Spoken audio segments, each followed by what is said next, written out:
شیر اور خرگوش۔ ایک گھنے جنگل میں ایک شیر رہا کرتا تھا۔ وہ تمام جنگل کا بادشاہ تھا، لیکن وہ بادشاہ جیسے پیش نہیں آتا تھا۔ ہر دن بے رحمی سے جنگل کے جانوروں کو کھا جایا کرتا تھا۔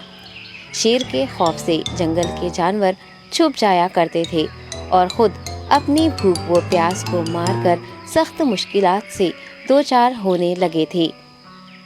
اس طرح کچھ دن بعد جنگل کے تمام جانور ایک مقام پر جمع ہوئے اور شیر کے شر سے محفوظ رہنے کے لیے سب مل کر رائے مشورہ کرنے لگے۔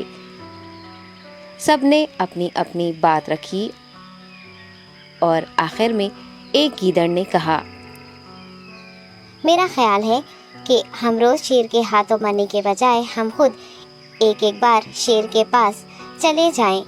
اس طرح روزانہ شیر کسی ایک کو کھا لے گا اور ہم سب اپنی اپنی باری سے چلے جائیں گے اور بلا خوف و ڈر سکون سے زندگی گزاریں گے۔ گیدڑ کے مشورے پہ تمام جانور رضامند ہو گئے۔ ایک بندر نے کہا، ٹھیک ہے، تمہاری بات بالکل درست ہے۔ موت کا خوف کرنے کے بجائے اپنی باری آنے تک ہم اطمینان و سکون کی زندگی گزار سکیں گے۔ جانوروں کی بات چیت مکمل ہونے کے بعد خود گیدڑ نے شیر کے پاس جا کر یہ ساری بات بتائی۔ گیدڑ کی باتیں سننے کے بعد شیر نے کہا، میں بادشاہ ہوں، اس لیے تم سب کی بات مان رہا ہوں، لیکن ایک بات غور سے سن لو۔ اگر کسی دن مجھے جانور ملنے میں تاخیر ہو جائے تو میں خاموش نہیں بیٹھوں گا اور دوبارہ تم سب پر حملہ کرنا شروع کروں گا۔ شیر نے بڑے غصے سے یہ سب کہا۔ شیر کی باتیں سن کر گیدڑ نے سر ہلاتے ہوئے حامی بھر دی اور وہاں سے چلا گیا۔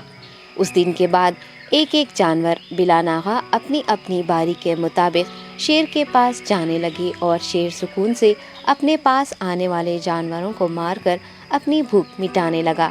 یہ معاملہ ایسے ہی چل رہا تھا اور ایک دن شیر کے پاس جانے کی باری ایک خرگوش کی آئی۔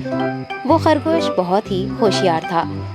اسے شیر کے پاس جانا منظور نہیں تھا اور اس نے اپنے ساتھی جانوروں کو بے رحمی سے مارنے والے شیر کو سبق سکھانے کی ٹھان لی اور ایک اچھی تدبیر نکال کر آہستہ آہستہ شیر کی گفا کے پاس پہنچ گیا۔ تاخیر ہو جانے سے شیر کافی غصے میں تھا اور خرگوش کو دیکھ کر غصے سے کہنے لگا، میں نے تم سب کو پہلے ہی کہہ دیا تھا، دیر ہو جائے تو میں خاموش نہیں بیٹھوں گا۔ تم نے وعدہ خلافی کی ہے، اس لیے میں جنگل جا کر من چاہے جانور کا شکار کر کھا جاؤں گا۔ تب خرگوش نے شیر سے کہا، معاف کر دیجیے بادشاہ سلامت، غلطی ہو گئی اور اس کا ایک واجب سبب ہے۔ اطمینان رکھیے، میں بیان کرتا ہوں، آپ سنیے اور اس کے بعد آپ آرام سے مجھے مار کر کھا لیں۔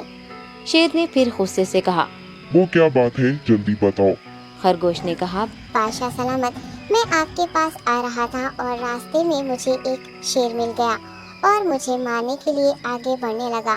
میں نے آپ کی بہادری کی بات اس شیر کے سامنے رکھی، لیکن وہ شیر آپ کے بارے میں بہت برا بھلا کہنے لگا۔ یہ سن کر میں نے غصے سے کہا، تم ہمارے جنگل کے نہیں ہو، ہمارے بادشاہ کے بارے میں ایسی باتیں مت کہو۔ یہ سن کر وہ شیر مجھ پر حملہ کرنے کے لیے تیار ہو گیا۔ یہ دیکھ کر میں نے کہا، تم مجھے مارو گے تو ہمارے بادشاہ تمہیں ہرگز نہیں بخشیں گے۔ تب اس شیر نے کہا، تمہارا بادشاہ میرا کیا کر لے گا؟ میں نے کئی ہاتھیوں کو اپنے پنجے سے مار گرایا ہے۔ تمہارا بادشاہ ہو یا کوئی اور ہو، میرے ہاتھوں بچ نہیں سکتا اور میرے سامنے کوئی ٹک نہیں سکتا۔ میں اسے ختم کروں گا۔ یہ سب بدتمیزی کرنے لگا۔ میں نے اس شیر سے کہا، تم ہمارے بادشاہ سے آ کر بات کرو۔ تب اس نے فخر سے کہا، میں کیوں آؤں؟ تمہارے بادشاہ میں دم ہے تو اسے ہی یہاں لے کر آؤ۔ یہ کہہ کر مجھے دبانے لگا۔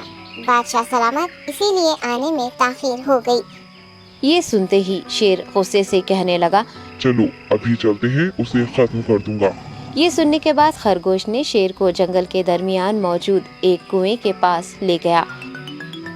خرگوش نے کہا، بادشاہ، اس کے اندر دیکھیے، وہ وہاں آپ کا بے صبری سے انتظار کر رہا ہے، آپ اسے اچھا سبق سکھائیے۔